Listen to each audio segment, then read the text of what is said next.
Yang pasti potensi perikanan di situ ada, kemudian potensi ya banyak lah nanti di situ. Untuk Malaysia bahwa Indonesia siap untuk melakukan apa saja dalam rangka mencapai suatu suasana deeskalasi gencatan senjata di antara keduanya. Jadi selama beberapa hari ini komunikasi intensif terus dilakukan dan yang sama-sama kita ketahui kemarin dilakukan pertemuan antara dua delegasi dari Thailand dan Kamboja di Kuala Lumpur, dan tentu saja hal itu juga dijadikan salah satu dari bahan pembicaraan pada pertemuan konsultasi tahunan siang hari ini. Dan pertemuan bilateral juga dilakukan tadi sambil makan siang, membahas hal-hal yang perlu diselesaikan dalam suasana yang sangat akrab dan penuh kekeluargaan. Jadi Presiden juga menyampaikan bahwa antara Indonesia dan Malaysia harus erat hubungan kerjasamanya, karena kita berasal dari rumpun yang sama, kita memiliki budaya yang sama, kita share bahasa yang sama. Oleh karena itu persahabatan Indonesia dan Malaysia harus sangat erat. Hubungan persahabatan itu juga harus diwujudkan dalam hubungan ekonomi yang baik antara kedua negara demi kesejahteraan kedua masyarakatnya. Oleh karena itu tadi kita juga bisa dalam pertemuan bilateral antara kedua delegasi berhasil menyelesaikan beberapa isu-isu yang selama ini pending, isu perdagangan, kemudian dan bagaimana meningkatkannya, serta hal-hal yang selama ini masih menjadi pending issues di antara keduanya. Saya kira itu saja rekan-rekan yang ingin saya sampaikan. Ada mekanisme khusus nggak sih di ASEAN untuk menghadapi masalah di Thailand Kamboja itu? Atau ini saat ini masih di level Antara Kamboja dan sebagai ketua gitu? Antara Kamboja dan Thailand itu ada yang namanya Joint Border Committee yang akan ditugaskan untuk membahas urusan perbatasan ini. Tapi kita juga menyampaikan bahwa ASEAN semuanya ada dalam suatu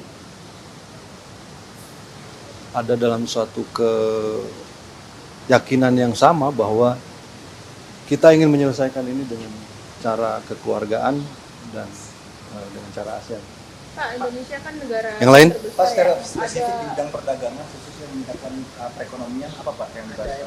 Ya, MOU juga Pak. Jadi kita tadi disampaikan dalam pertemuan bilateral itu bahwa diminta ada peningkatan angka dan nilai perdagangan, kemudian beberapa barrier yang beberapa hal yang menjadi barrier antara perdagangan kedua negara juga tadi diminta untuk segera diselesaikan sehingga ada interaksi yang lebih besar Pak, di sektor perdagangan. sebelumnya ketika Malaysia menyampaikan akan ada 4 MOU dengan Indonesia Malaysia. Apakah tadi dilakukan Pak? MOU ini sudah ditandatangani ya, sudah ada 3 di bidang pendidikan, kemudian Kesehatan. ya pendidikan, kesehatan, beberapa sudah ditandatangani beberapa waktu yang lalu. Untuk detailnya Pak, boleh dikasih Detail apa saja spesifik Pak? ya, kalau misalnya di pendidikan tadi ya saya sebut CLC, kemudian yang teknisnya nanti diterjemahkan, tapi kan namanya MOU umum ya, hubungan yang lebih baik di sektor-sektor itu. Mas ada membahas soal pengelolaan Ambalat nggak, Mas, yang follow up Ambalat Kerjasamanya, peningkatannya akan akan seperti apa? Kita masih melakukan exploratory talk sebenarnya. Modalitasnya seperti apa, terus nanti teknisnya seperti apa, masih panjang perjalanan. Berarti tadi tidak dibahas lagi ya? Tadi dibahas hal-hal yang saya sampaikan itu. Apakah sudah dipetakan apa saja potensi-potensi yang bisa digarap bersama mengenai Ambalat ini antara Indonesia dan Malaysia? Yang pasti potensi perikanan di situ ada, kemudian potensinya banyak lah nanti di situ. Untuk mekanismenya apakah sana seperti apa itu apakah sudah Belum dibicarakan. Nanti di tingkat teknis akan dibicarakan di kementerian-kementerian terkait. Kalau mungkin dari investasi apakah tidak disampaikan secara rinci investasi akan Terlalu jauh, belum sampai ke sana. Modalitasnya aja kita belum tahu gitu ya. Masih dibicarakan di tahap yang sangat awal. kalau mengenai program-program Pak Prabowo kayak MBG itu apakah tadi disampaikan juga? Sebenarnya kan implementasi tarif resiprokal. Itu sudah disampaikan. Mas, sebentar lagi akan implementasi tarif resiprokal, semua negara ASEAN juga harus mulai mematuhinya. Tadi itu sempat dibahas ya? Tidak dibahas secara spesifik, tapi ya itu tadi ya, sebagai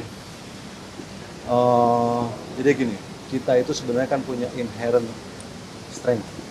Masyarakat ASEAN ini 680 juta, merupakan populasi yang besar, baik dari, kalau dilihat dari sisi produsen maupun sisi konsumen. Kenapa potensi yang sedemikian besar ini, di samping beberapa kelebihan lain yang kita miliki, tidak kita manfaatkan sama-sama.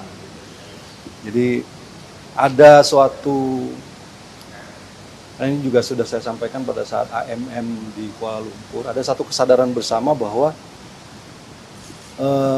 kita punya satu potensi yang besar secara ekonomi. Mari kita bekerja sama secara lebih erat untuk bisa eksploitasi ke potensi yang kita miliki. Mas, annual consultation ini kan udah dari 2017 terakhir terus baru diadakan lagi. Ini kenapa sih Mas, dan apakah from here on out akan annual lagi diadakan? Saya kira mungkin karena jadwal antara kedua pemimpin yang mungkin belum pas. Jadi ini juga kita baru pas kali ini.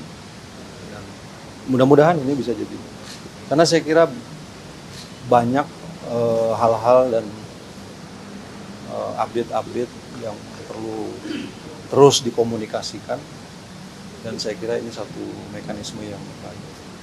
Di samping juga semakin mendekatkan hubungan antara kedua negara. Mas, Itu aja ya. Tadi ada nggak sih dibahas soal Riza Khalid, Mas? Makasih ya. Pembahasan soal Riza Khalid.